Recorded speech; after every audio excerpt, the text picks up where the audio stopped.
आणि आता जाऊयात कोकणात, कारण पुन्हा एकदा नारायण राणे आणि शिवसेनाचा संघर्ष पेटण्याची चिन्ह तिथे दिसत आहेत. कारण आदित्य ठाकरे लवकरच कोकण दौऱ्यावर जाणार आहेत. नितेश राणे यांच्या अटकेनंतर कॅबिनेट मंत्री आदित्य ठाकरे यांचा दौरा त्यामुळे महत्त्वाचा मानला जातोय. सिंधुदुर्ग जिल्हा बँकेच्या निवडणुकांच्या निमित्तानं राणे विरुद्ध शिवसेनाचा राडा झाला आणि त्यानंतर आता या दौऱ्यामुळे शिवसैनिकांमध्ये उत्सुकता असणार आहे. कारण आपण बघतोय की आदित्य ठाकरे आता कोकणात जाणार आहेत आणि त्यामुळे शिवसैनिकांना एक प्रकारे बळ देण्याचा हा प्रयत्न असं देखील म्हटलं जात आहे. आताच्या क्षणाची आणखीन एक बातमी कोकणातल्या राजकारणातून आलेली महत्त्वाची.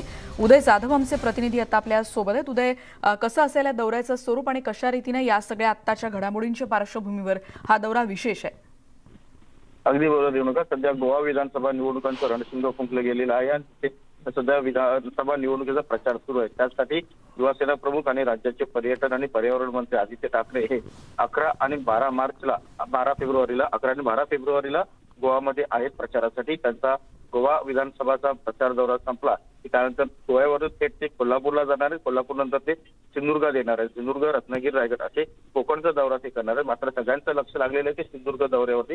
कारण गेले काही दिवस आपण पाहतोय की शिवसेना विरुद्ध राणे हा संघर्ष जो आहे तो सिंधुदुर्गात आपल्याला पाहायला मिळतोय. सिंधुदुर्ग जिल्हा बँकेच्या निवडणूक असो किंवा इतर कुठल्याही नगरपंचायतीच्या निवडणुका असो, सर्व निवडणुकांमध्ये राणे विरुद्ध शिवसेना हा संघर्ष आपल्याला प्रत्येक वेळी पाहायला मिळालेला आहे. सध्या भाजपचे आमदार नितेश राणे यांच्यावरती न्यायालयीन प्रक्रिया सुरू आहे. त्यांना पोलीस कस्टडी देखील सुनावण्यात आलेली आहे. त्यामुळे तिथे आधीच वातावरण पूर्णपणे तणावाचं आहे. त्यानंतर आता आदित्य ठाकरे हे सिंधुदुर्गात जेव्हा दाखल होते त्यावेळेला आणखीन हा संपूर्ण जो काही राणे विरुद्ध शिवसेना संघर्ष आहे तो आपल्याला पाहायला मिळेल.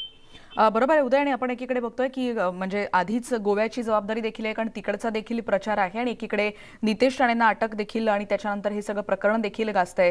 शिवसैनिकांसाठी हा दौरा निश्चितच महत्त्वाचा आहे आणि त्यामुळे 11 आणि 12 फेब्रुवारीला आता आदित्य ठाकरे तिथे जात आहेत अशी माहिती सध्या कळतेय.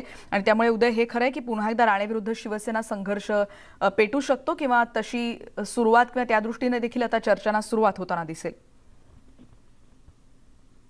रेणुका, आपण बघतोय की कोल्हापूर दिसत असेल, मात्र सिंधुदुर्गामध्ये युवासेना प्रमुख आणि पर्यटन आणि पर्यावरण मंत्री आदित्य ठाकरे ते जेव्हा सिंधुदुर्गात येतील त्यावेळेला सिंधुदुर्गामध्ये शिवसैनिकांना बळ देणं हे मुख्य भाग असणार आहे. तिथे काही आदित्य ठाकरे यांच्या बैठका देखील शिवसेनेचे पदाधिकारी असतील, आमदार असतील, लोकप्रतिनिधी असतील, जे इतर गावात एक सरपंच असतील यांच्यासोबत होणार आहे. येणाऱ्या प्रत्येक निवडणुकीमध्ये शिवसेना पूर्ण ताकदीनिशी भाजपचा तिथे सामना करा, कारण भाजप हाच मुख्य प्रतिस्पर्धी जे आहे शिवसेना तिथे आहे. त्यामुळे एकूणच शिवसेनेने तिथे बळ देणं आणि एकूणच सिंधुदुर्गामध्ये दहशतीचं वातावरण आहे ते मोडून काढून शिवसेनेला पुन्हा तिथे एकदा उभा करून देणं हे मुख्य टार्गेट जे आहे ते आदित्य ठाकरे यांचं असणार. त्यानुसार त्यांनी तिथल्या युवा सेनेचे पदाधिकारी असतील किंवा शिवसेनेचे मुख्य पदाधिकारी असतील अशा सगळ्यांसोबत त्यांनी बैठकांचा एक दौरा जो आहे तो आपल्याला पाहायला मिळेल. निश्चितच. धन्यवाद उदय या सगळ्या सविस्तर माहितीबद्दल. त्यामुळे आदित्य ठाकरे आता कोकणचा दौरा करणार आहेत आणि गोव्यामध्ये आणि त्यानंतर ते कोकणात जाणार असल्याचं आता स्पष्ट झालेलं आहे.